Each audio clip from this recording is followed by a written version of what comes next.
Today I'm going to show you a build that is good to make a side table like this and it rolls, or you can turn it into a table saw stand that rolls.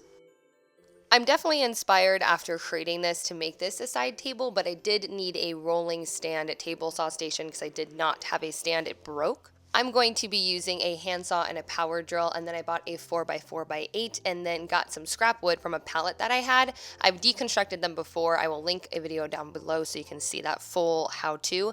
And then I'm using a Kreg jig and some pocket hole screws. You are also going to need a pencil, measuring tape, wood screws, wood glue, a speed square, and lockable rolling casters, so that way you can move everything around and keep it in place when need be. I cut down my 4x4 into 4 22-inch legs. I cut those down by using my handsaw and rotating in between cuts.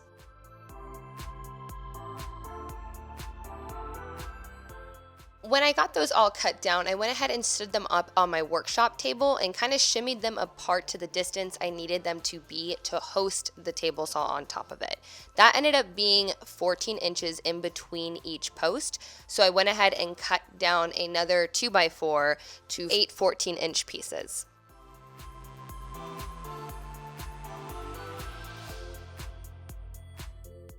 Pretty sure you guys have seen me use a Kreg jig before on my channel, but if you haven't, it's just a more secure way to put everything together, especially tables, and then you don't have to see the screws as well. So what you want to do is measure the thickness of the wood, adjust that on the back of the Kreg jig that you have, adjust your drill to that thickness as well.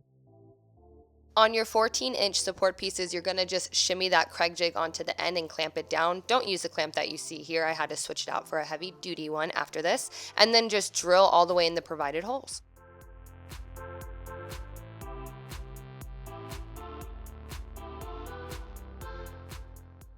After you have all your holes drilled into the ends of your 14-inch support pieces, you're just going to attach that to the 4x4 on the corners to create the corners of the table using the pocket hole drill bit that comes with the kit, and then the appropriate pocket hole screws, which are on a table in the kit as well.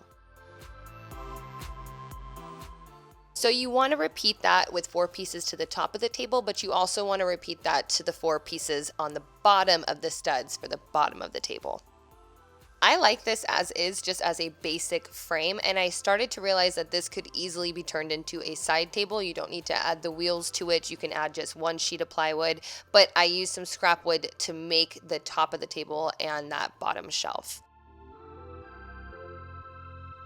I actually used my orbital sander to even out the top of the wood because I cut it uneven because your girl is new to all of this stuff, so bear with me. I laid out my pallet pieces on top. This is where I told you can just substitute for doing just a 1 sheet of wood type of deal and cut it down to just that squares measurement. But I just lined up some wood that I had from a pallet and I cut it down to size, which ended up being 20.5 inches.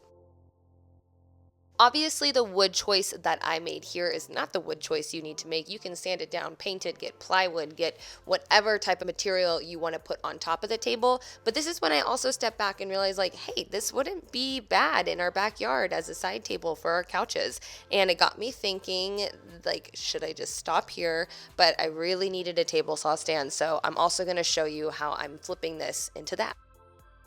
I forgot to mention that you will need a nail gun to secure all those pieces to the frame, and then what am I doing? Oh my gosh. Okay, well, yeah, you're gonna have to put on wheels, but I really don't know why I did that prior to adding my bottom shelf. So I know that we're watching me put the wheels on, then the bottom shelf, but you want to put the bottom shelf on first, then your wheels. It's really funny to watch this back because I don't remember doing it this way, but yeah, you want to do your bottom shelf first, cut out the corner pieces of your end of the wood so it just fits all nice and snug, and then nail gun it to the frame and you are done. That could be your side table. This would also make a really awesome like mini rolling cart in my backyard with all my goodies on it and maybe a cooler underneath. I love it. I need to make another one, but we are here for the table saw. So I'm going to set that table saw right on top, but I want to cut out a hole. That way I can get a like sawdust collection system to attach underneath. So how I did that was simply just draw a little square and cut that out with my jigsaw.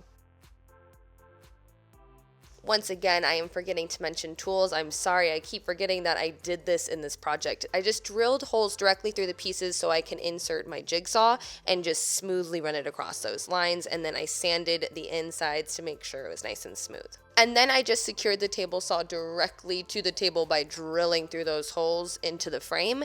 And on top of that, I added a hook to the side to wrap my power cord around rather than just having it drag on the floor when I need to move it. Now I actually get to store this over by Paul's skate shop area, and then I get to pull it right on up to my workshop table to create like an area for the wood to be fed onto. Keep in mind, I am a beginner to all of this, so obviously leave some tips, tricks, advice, anything for all of us down below, and obviously tweak this DIY where necessary to tailor it to your space. Thank you for watching, and as always, thank you for the love and support you guys consistently show. I will see you Sunday for another DIY.